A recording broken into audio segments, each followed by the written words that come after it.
અને ત્યાર પછી ત્રીજો શ્લોક તો મારો બહુ પ્રિય શ્લોક છે. એ શ્લોક કર્મયોગનો આખો શ્લોક છે. તમે જુઓ એમાં એ શ્લોકમાં શું કહે છે? વિક્રેતુ કામા કિલ ગોપ કન્યા મોરારી પાદાર પિતચિત્ત વૃત્તિ દઢ્યાદિકમ મોહ વશાદવોચ ગોવિંદ દામો દરમાધવેતી. હવે આ ગોપી દહીં દૂધ માખણ વેચવા નીકળી, બિઝનેસ વુમન છે, એન્ટરપ્રેન્યોર છે, પ્રોપ્રાઇટર છે, એનો પોતાનો બિઝનેસ છે. અને કોઈ ગૃહિણી હોય તો ઘરના કામકાજ કરવા એ કંઈ નાનું સૂનું કોન્ટ્રીબ્યુશન નથી. ઘરનું જે કિચન છે એની જો ઇન્વેન્ટરી તમે જુઓ, એનો સ્ટોક, તો એમાં કેટલી બધી 100 થી વધારે આઈટમો હોય, અને એ બધાની સાફ સફાઈ અને આખા વર્ષ દરમિયાન એનો સ્ટોક રાખવાનો એ નાનું સૂનું કામ નથી. એટલે ડોમેસ્ટિક એન્જિનિયર એવું કહે છે આજકાલ, ગૃહિણી માટેનો શબ્દ છે ડોમેસ્ટિક એન્જિનિયર. તો ચાહે કોઈ ગૃહિણી હોય કે ચાહે કોઈ બિઝનેસ વુમન હોય કે બિઝનેસમેન હોય, એને માટે આ શ્લોક છે. હવે આ શ્લોક એક કર્મયોગ અને ભક્તિ યોગનો કેટલો સુંદર સુમેળ છે. એટલે એવું નથી કે ભાઈ એ ગોપી પોતાનો બિઝનેસ નથી કરી શકતી ને ખોટ ખાય છે, એવું નથી. એ પાછી બિઝનેસમાં નફો તો કરે જ છે, દ્રવ્ય તો મેળવે જ છે, પણ સાથે સાથે એ ભજનાનંદ પણ મેળવે છે, એ પ્રસન્નતા પણ મેળવે છે, એ આનંદ પણ મેળવે છે. એ એવું નથી કે ફક્ત પારમાર્થિક જ એનું સિદ્ધ થાય છે, એવું નથી. દુન્યવી જે હેતુ છે દ્રવ્ય કમાવાનો, એ પણ સિદ્ધ થાય છે. એટલે એની ચિત્તવૃત્તિ કૃષ્ણમાં એટલી બધી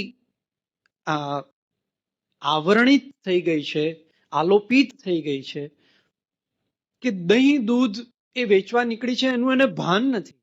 એ તો એમ જ કે છે કૃષ્ણ. અને ખરીદવા વાળા જાણે છે કે આની મટકીમાં તો દહીં હોઈ શકે, માખણ હોઈ શકે, એની મટકીમાં છાશ હશે.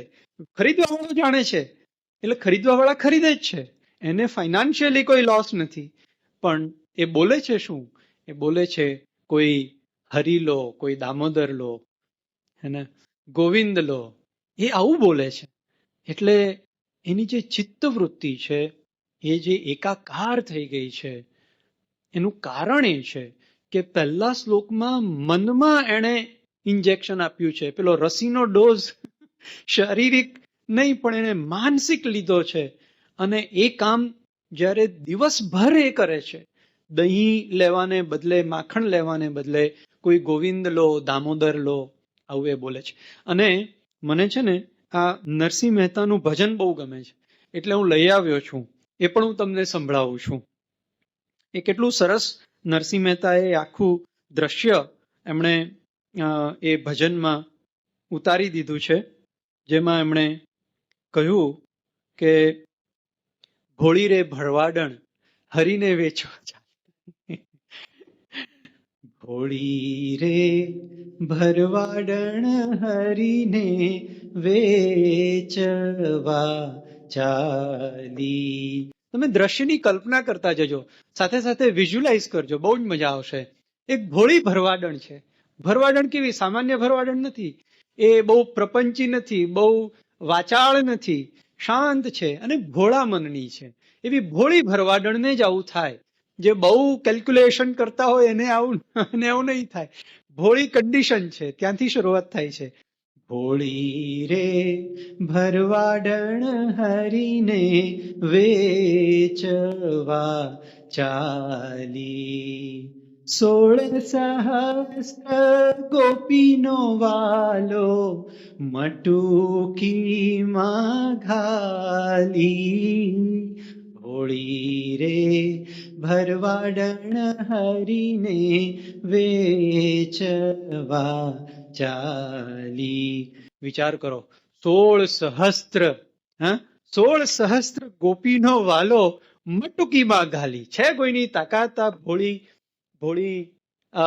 ભરવાડણ સિવાય કે જે હરિને વેચવા નીકળી શકે, હરિને વેચવા નીકળી. જો આ ભક્તની તાકાત નરસિંહ મહેતા બતાવે છે. ભોળી રે ભરવાડણ હરિને વેચવા ચાલી, 16 સહસ્ત્ર ગોપીનો વાલો મટુકીમાં ઘાલી. પછી આગળ કે છે, અનાથના નાથને વેચે આહિરની નારી, શેરીએ શેરીએ સાદ પાડે લ્યો કોઈ મોરારી, હોળી રે ભરવાડણ હરીને વેચવા ચાલી. લ્યો કોઈ મુરારી, મુરારી લ્યો, મુરારી લ્યો. આવીએ શેરીએ શેરીએ સાદ પાડતી જાય છે અને અનાથના નાથને વેચવા નીકળે છે આ આહિરની નારી. કેટલી નસીબવાળી આ નારી. જો કે બધા પૂર્વજન્મના મહાન ઋષિઓ જ ત્યાં વૃંદાવનમાં ગોકુળમાં પ્રગટ્યા હતા. પછી આગળ ચમત્કાર નરસિંહ મહેતાનો જુઓ. મટુકી ઉતારી માહે મોરલી રે વાગી. જેવી મટકી નીચે મૂકી અંદરથી મોરલીનો સૂર સંભળાય છે.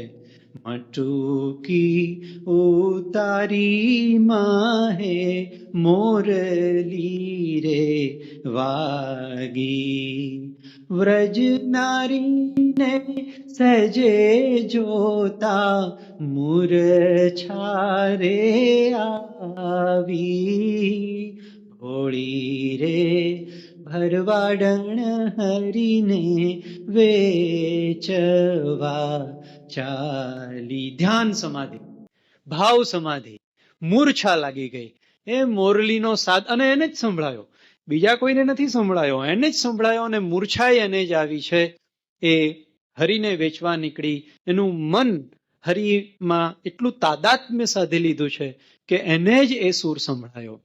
ત્યાર પછી આગળ, બ્રહ્માદિક ઇન્દ્રાદિક સરખા કૌતુક દેખે, બ્રહ્માદિક ઇન્દ્રાદિક સરખા કૌતુક દેખે, 14 લોકના નાથને કાઈ મટુકીમાં દેખે, હોળી રે ભરવાડણ હરીને વેચવા ચાલી. આ બ્રહ્માને ને ઇન્દ્રને શંકા થાય છે, અરે આવું તે કઈ હોય, આવું કોઈ દિવસ બને કે ભાઈ 14 લોકનો નાથ કઈ મટકુઈમાં થોડી દેખાય.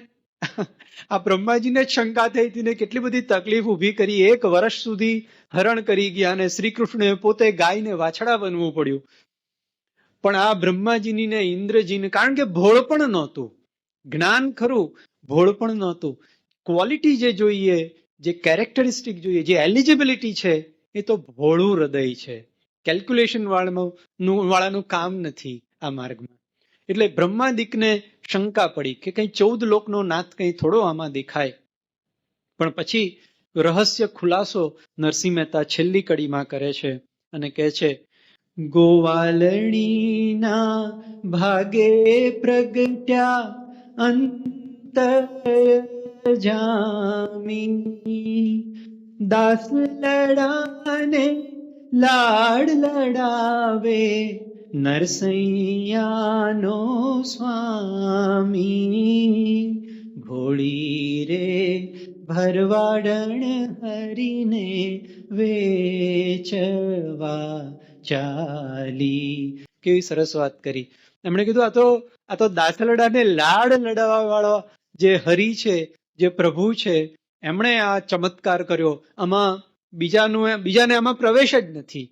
આમાં એ જ વ્યક્તિને પ્રવેશ છે જે એમનો દાસ બને.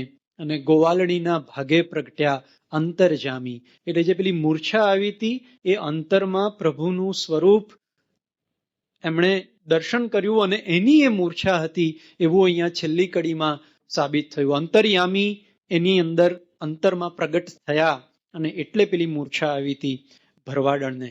તો આજે ગોવિંદ દામોદર સ્તોત્રનો આ જો ત્રીજો શ્લોક છે એ આપણને બધાને એવું કહે છે કે દિવસના દરેક કાર્ય કરતા કરતા શું આપણને આ ગોપી માખણ વેચતી વખતે ગોવિંદ દામોદર માધવ લો એવું બોલે છે, એવું શું હું ને તમે કરી શકીએ?